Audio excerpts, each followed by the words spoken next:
Hello दोस्तों, welcome back to Singh's investment. Smart investing start here. देखिए, अगर आप स्टॉक मार्केट में सही दिशा ढूंढ रहे हैं तो आप बिल्कुल ही सही जगह पर आए हैं। यहाँ मैं हर रोज, जी हाँ, पूरे 365 दिनों तक आपके लिए लेकर आया हूँ एक नया चुना हुआ स्टॉक रिसर्च के साथ। Best stock of the day भी बन सकता है ये, ताकि आप रोज कुछ नया सीख सके, समझे और अपने पोर्टफोलियो को मजबूत बनाए। अगर आपको वीडियो पसंद आया हो तो प्लीज़ लाइक, सब्सक्राइब और शेयर जरूर कीजिए मेरे चैनल को, ताकि कल का वीडियो भी आप मिस न कर सकें। तो चलिए स्टार्ट करते हैं आज का बेस्ट स्टॉक और देखते हैं इसमें क्या खास बात है। तो दोस्तों, आज के स्टॉक का नाम है फेडरल बैंक और ये 1931 में स्थापित हुआ था और आज केरला के अलुवा में इसका मुख्यालय है। इसकी शाखा नेटवर्क देश भर में फैली हुई है। बैंक की सेवाओं में retail banking, corporate banking, treasury operation और एनआरआई बैंकिंग शामिल है। करीब 19 मिलियन से अधिक ग्राहक है, 1500 से ज़्यादा शाखाएं और 2000 से ज़्यादा एटीएम है। यह एक मिड कैप बैंक है जिसमें निजी बैंकिंग क्षेत्र में अच्छा ग्रोथ पॉजिटिव माना जाता है। तो देखिए, अब बात करते हैं इसका ये वर्थ क्यों है। तो देखिए, बैंक की संपत्ति गुणवत्ता सुधार रही है और ग्रोस एनपीए लगभग 1.84% और नेट एनपीए सिर्फ 0.44 है।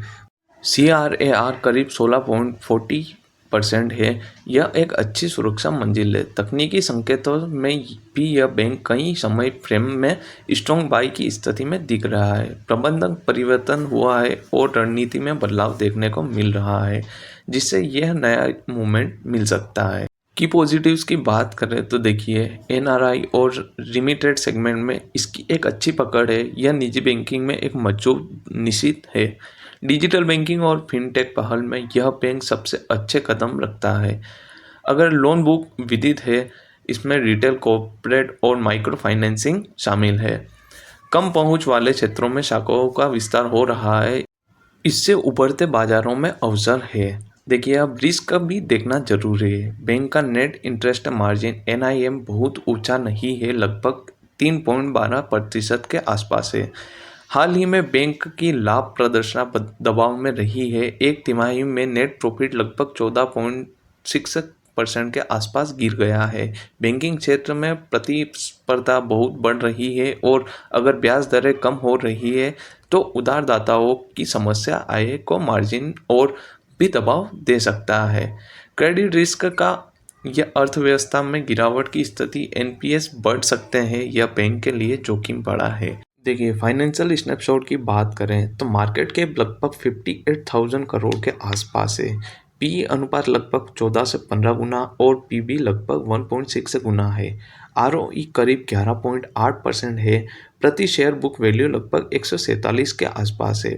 देखिए, अब ग्रोथ ट्रिगर्स की बात करते हैं तो भारत में बैंकिंग में अभी भी बहुत अवसर है, जैसे क्रेडिट फैलाव और डिजिटल बैंकिंग अपनाना। रिटेल और मिड मार्केट लेंडिंग को और मूवमेंट है। ये आमतौर पर कॉर्पोरेट लोन से बेहतर मार्जिन दे सकते हैं। नए सीईओ के नेतृत्व में रणनीति में बदलाव हुआ है, जैसे संचालक की कुशलता बेहतर हो सके। संभव है कि बैंक को निजी इक्विटी की भागीदार मिले या पूंजी प्रवाह हो जो विस्तार में मदद कर सके। देखिए, इन्वेस्टमेंट तर्क देखें यहाँ पे तो इस बैंक का मूल्यांकन इस प्रकार है कि मिड कैप निजी बैंक के लिए एक ठीक दिखता है, विशेषकर यदि ग्रोथ मिलती है तो।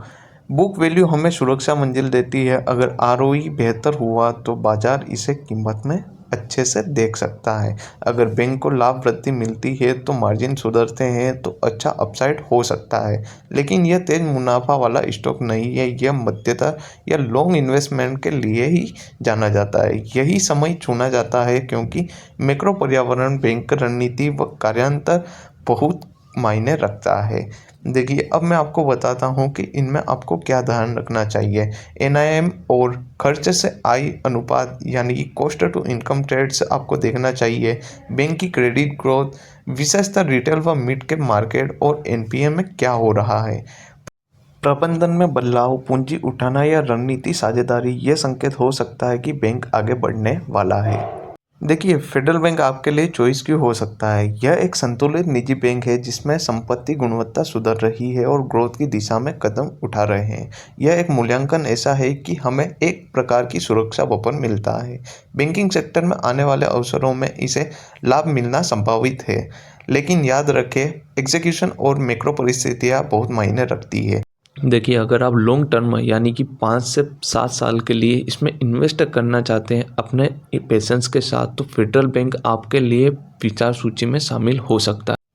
तो दोस्तों, उम्मीद है कि आज का स्टॉक विश्लेषण आपको पसंद आया होगा और इससे आपको कुछ नई व उपयोगी जानकारी मिली होगी। मैं हर दिन पूरे 365 दिनों तक आपके लिए एक नया रिसर्च बेस्ड आसान भाषा में समझाया गया स्टॉक आइडिया लाता हूं, ताकि आप अपना निवेश सफल और भी मजबूत बना सकें। अगर आपको यह वीडियो थोड़ा भी पसंद आया हो और वैल्यू मिला हो तो प्लीज़ लाइक ज़रूर करें, कमेंट में बताएं कि आज का स्टॉक कैसा लगा हो और सब्सक्राइब करें सिंस इन्वेस्टमेंट को, ताकि कल का बेस्ट स्टॉक भी आपको सबसे पहले आप तक पहुंच सके। देखिए, राइट इन्फॉर्मेशन ही राइट पोर्टफोलियो बनाती है और स्ट्रॉन्ग पोर्टफोलियो बनाने के लिए सही इन्फॉर्मेशन बनाना ज़रूरी है। तो उसी के लिए आप सब्सक्राइब जरूर कर रखें। मिलते हैं कल फिर एक नए बेस्ट स्टॉक के साथ। Thank you.